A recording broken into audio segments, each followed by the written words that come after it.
Wow, good evening and welcome to another Talk Tuesday episode. Now, let me tell you that this is a pre recorded episode this evening, just because my guest is a very busy man, and tomorrow, unfortunately, he will be leading a networking event. So, we've had to record this a day in advance. Let me just give you some background for those of you who are just tuning in for the first time. My name's Vanessa-Mary, and I'm a lifestyle coach for mums, and I educate mums to build your resilience, whether that be in your physical well-being, your mental well-being, emotional well-being, and I talk about spiritual things as well. Tonight is definitely not a spiritual conversation. It's not, I suppose it's kind of about our health and well-being and how we're looking after ourselves, but unfortunately, the man I've got with me, you can see him on the screen already, Garry Scutter. He's a will maker. So he's actually going to be talking to us about when, we have to be going on to the next world, put it that way. So for those of you who've been following this series, this is Talk Tuesday. And what I've been doing is I've been having a chat with the amazing guest contributors who are, we're all buzzing in our little chat group because the event is this week. Garry, can you believe that the event is this week? I know, it seems impossible. All those weeks and months ago, we were initially talking about it. Yeah, it's this week. It's like it's flown by.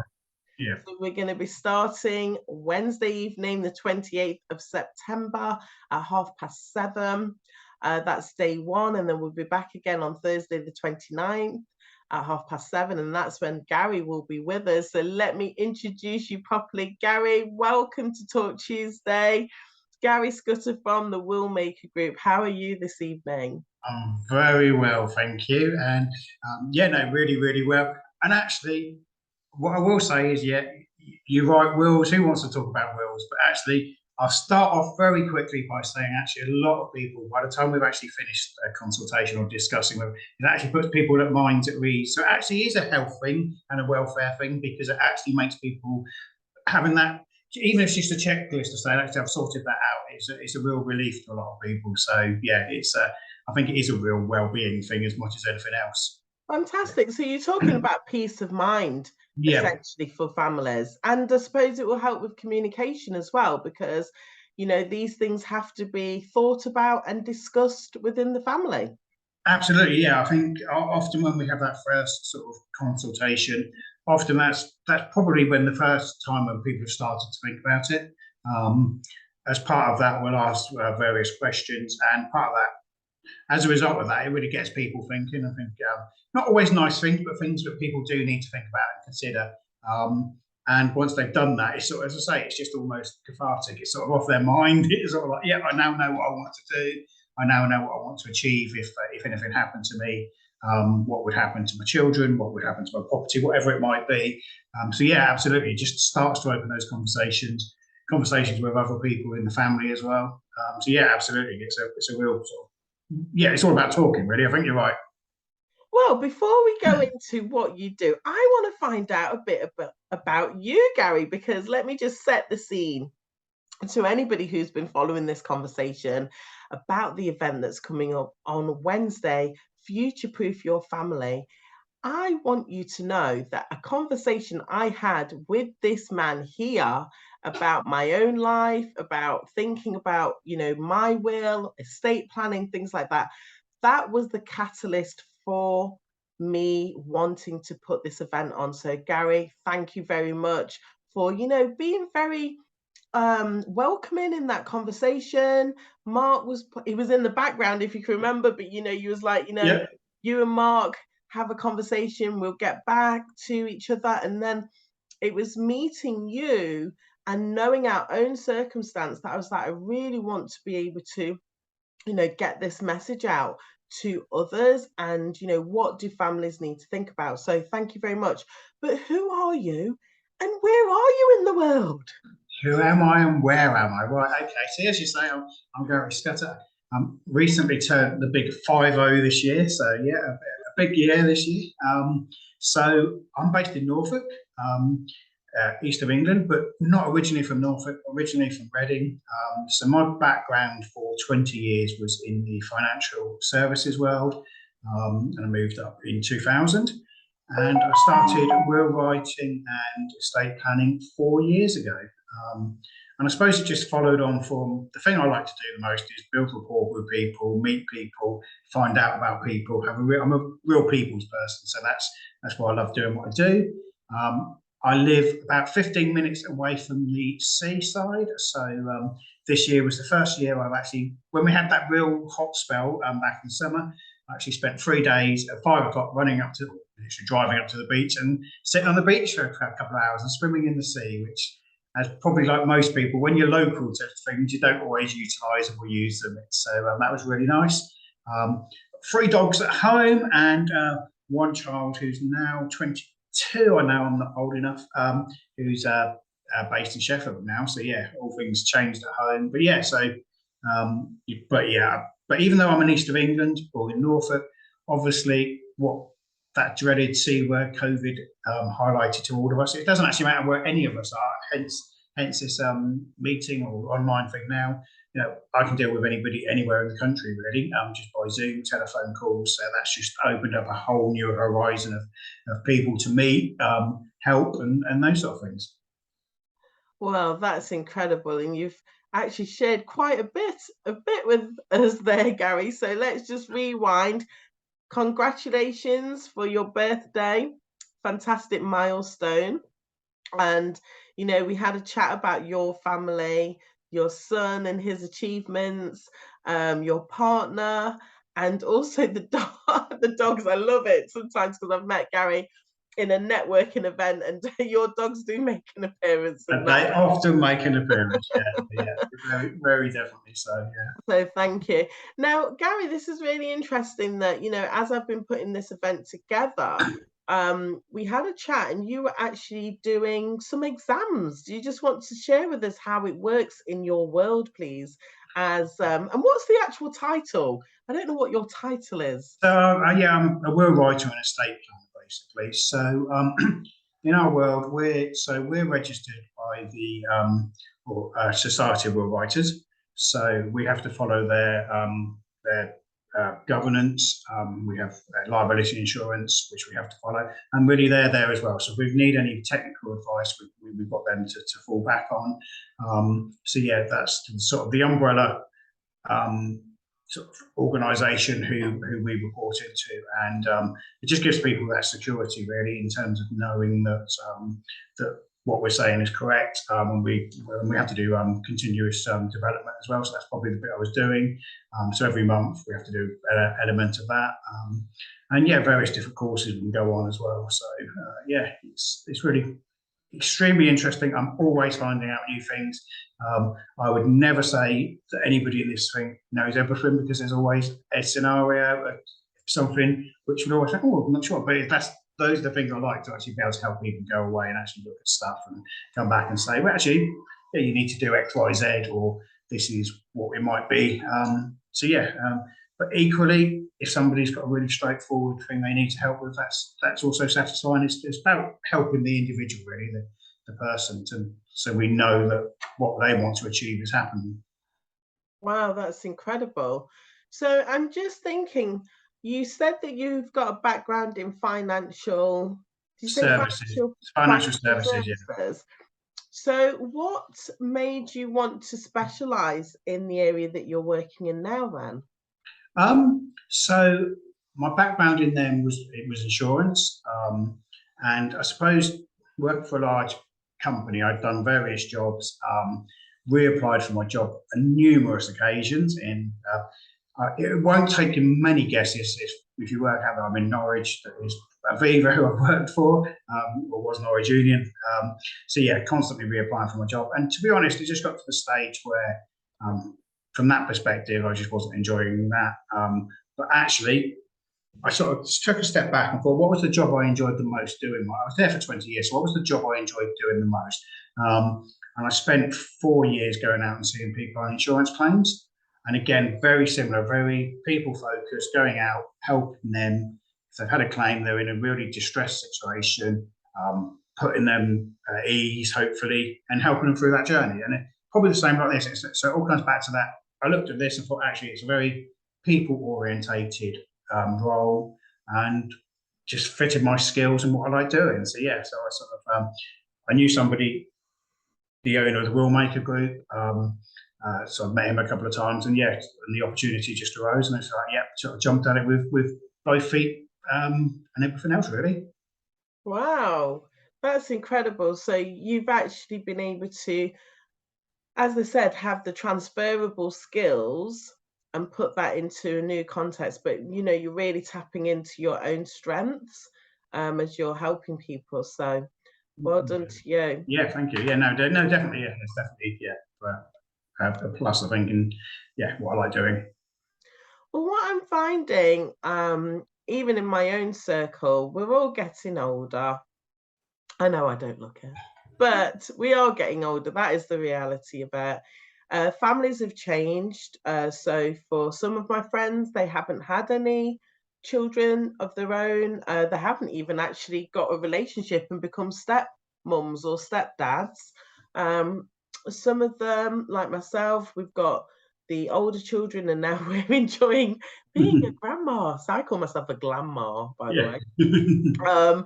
So we're in that stage of our life.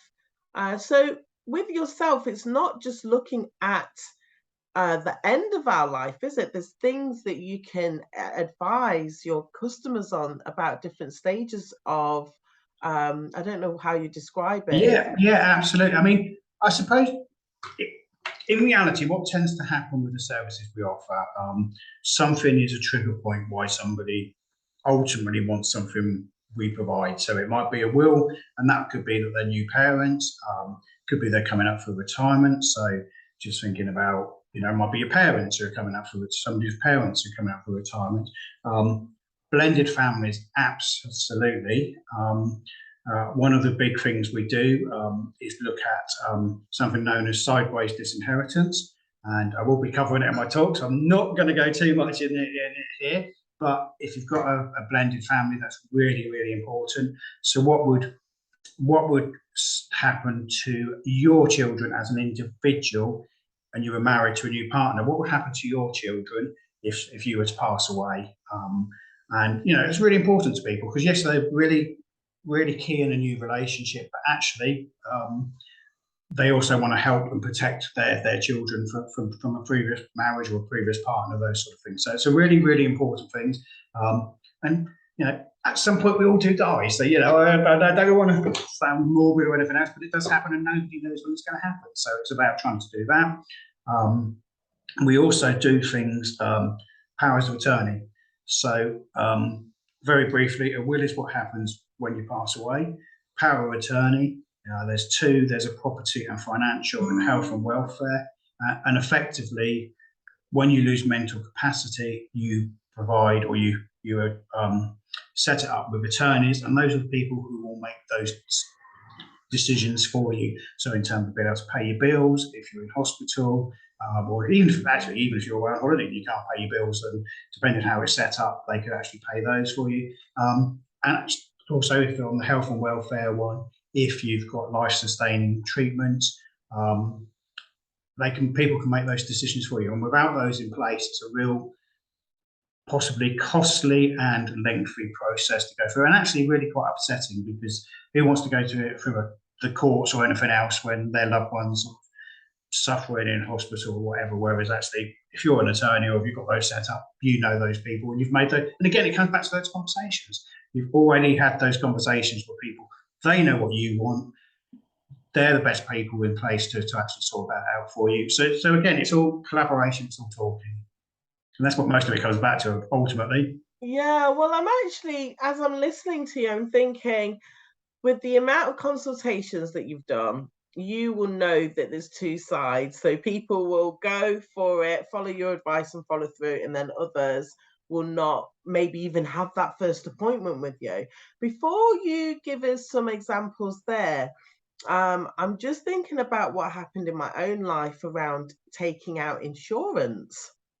So being a young mom, with Destiny and Malik, and I thought, well, I really do want to be around. You know, and thank God I have lived to see them grow up. But what I would say is, once I fell pregnant with Zento, I was 40, I think I was 42 when I fell pregnant.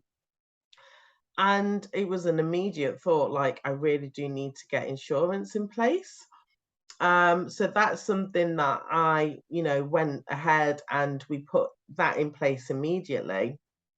But with the will planning, I'm not ashamed to tell you, you know, I've had a consultation with Garry, but my biggest sticking point is around what do they call it? Guardianship? Guardianship, yeah. Is it Garry? Yeah. So, excuse me, I do need to just grab a tissue. So, just half a second. I might just put us on pause just for half a second. Okay, yeah. So, I was saying that insurance was something that I immediately got in place, but looking at the will, the sticking point is around who would look after Zenta, because there is things that I need to consider.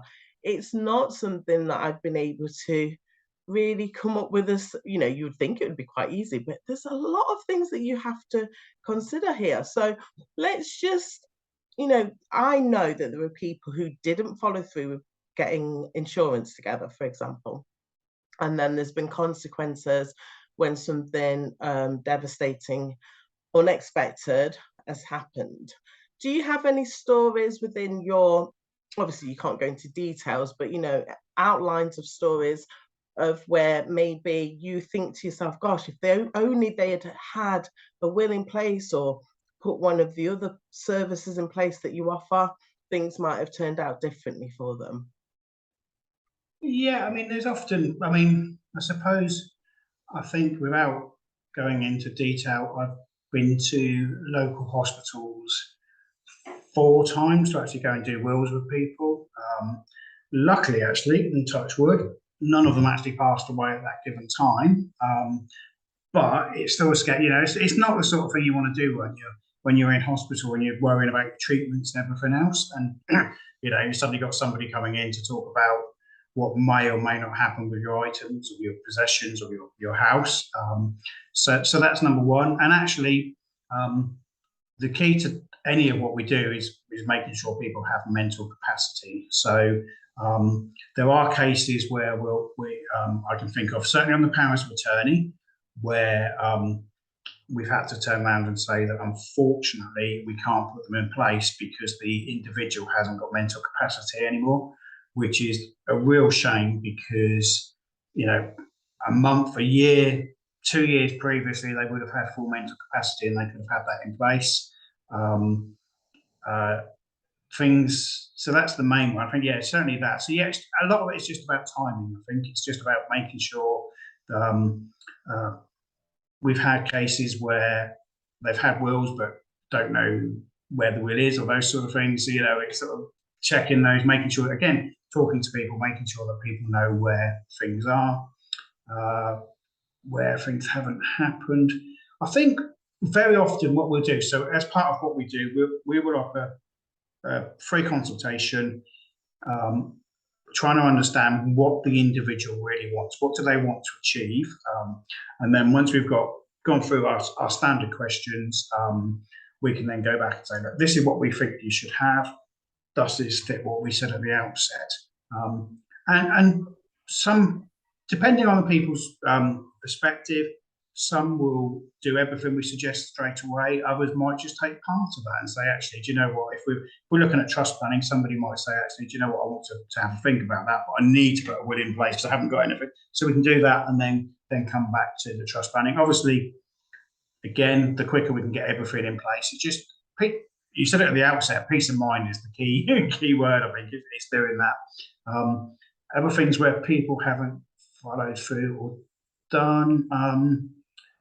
I suppose the saddest one is somebody who did pass away when the powers of attorney were going through, because there is quite a delay with the office of there's a delay with the office of public guardian who we have to register them with. So there's probably about a 20-week delay. So again, if something happens in those 20 weeks, they've done them ages ago, then it wouldn't be a problem. You know, people would be able to utilise them. So it's really, it's probably just most of it is down to the timing thing, I think. Well, I'm just thinking about years ago. I don't have a television, so I don't know if this program still Thank you. exists. I didn't know that. I didn't See, know I've that. learned I something like new to tell today. people. But there used to be a program which was all about people who hadn't put a will in place, and then they'd passed away, and then they didn't know who the next of kin were. You know, these might have been people who'd moved, or they didn't have their own children, and it got really Air complicated. hunters on, Air hunters, yeah. that's it. Now, obviously, that was really extreme. You know, like I have relatives that don't have their own offspring, so they have put a will in place because for them, they know that it will either pass to their siblings or to their nieces and nephews. But then there are people, maybe, you know, people traveling around the world, so families can get lost and separated. What do you think about that when, you know, there wasn't a will and the government are trying to take the estate? Absolutely. So if a will's not in place, there are rules which govern that and what should happen. And it's called basically intestacy. And so there's different rules around what will happen. The Air Hunters program you were saying, so if anybody dies and there's no will, then they normally put it in the London Gazette newspaper, and these companies will be sitting there and they'll be looking through that, and they'll actually look up and say, well, actually, Fred Jones died last week. He doesn't seem to have had a will in place. You can't find one anywhere. So they'll go searching to find out who his nearest relatives are, with the hope that they'll be the first knocking on the door. And as the nearest relative, then hopefully they'll be the ones who will benefit from the estate, and they'll be able to charge them a percentage, or I think that's how they usually get their fees, a percentage of whatever it is. So it's a bit of a race. But absolutely, yeah, if you don't have a will in place and they can't find anybody, then ultimately your hard-earned money, which you spent years earning, paying tax on, Mr. HMRC can come and take it away from you, so, or some of it away from you. Wow. And again, another big part of what we do is also looking at inheritance tax as well. So there's several rules around that. So we'll look at that to say, okay, do you have an inheritance tax liability? If you do, what can we do to help mitigate that a little bit, or totally, depending on people's circumstances. So again, it's really important. Why work all your life and then just give it all back to the government? Give a good chunk of it back to the government when there's ways where you can do other things which are legal to actually make sure that your family are benefiting from it as opposed to the government. Well, that's incredible. And it's a great example of future proofing your family. This is what the event's about. You know, we want to give people these ideas, the encouragement to actually know what they can do. So I know that you said you didn't want to go into too much details of what you will be talking about, but will you just share with the audience what you will be covering on Thursday? You are actually our last speaker on Thursday. Am I? Oh, yeah, Thursday, you are. Right, oh. You are like at the beginning. Exactly, yeah. Well, that's something, isn't it? So I titled my talk "Wills Are Important."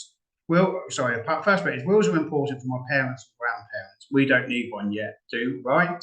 So basically, I think everybody often thinks of wills, powers of attorney is something your parents need, your grandparents need. But actually, I'm going to hopefully dispel that myth. So we've already touched on it, guardianship. So what would happen with your children if something happened to you or the individual? So if both parents passed away, who would look after the children? It's not as straightforward as one would think, because actually without a will, the courts decide. But I'll go into a bit more about that. We spoke earlier about blended families, so sideways disinheritance.